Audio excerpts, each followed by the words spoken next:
আপনি কি জানেন কারেন্ট নাই জেনেও ফোনে চার্জ দেওয়াকে বলে সরলতা। কারেন্ট আসার পর ফোনে চার্জ হচ্ছে মনে করা হলো বিশ্বাস।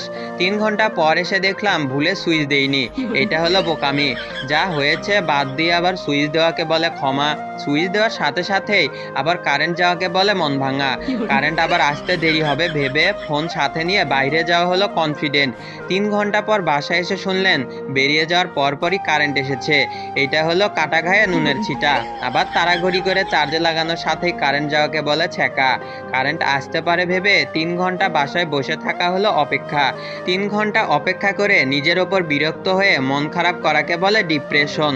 মোড়ে কারেন্ট আছে, ওখানে চার্জ দেওয়া যাবে ভেবে বাসায় থেকে বেরিয়ে যাওয়া হলো বিকল্প ব্যবস্থা। মরে যাওয়ার অর্ধেক রাস্তায় গিয়ে বুঝলেন কারেন্ট আসছে, একে বলে প্রাক্তন ফিরে আসা। বাসায় যাবেন কিনা মরে যাবেন, এটা চিন্তা করা হলো কনফিউশন।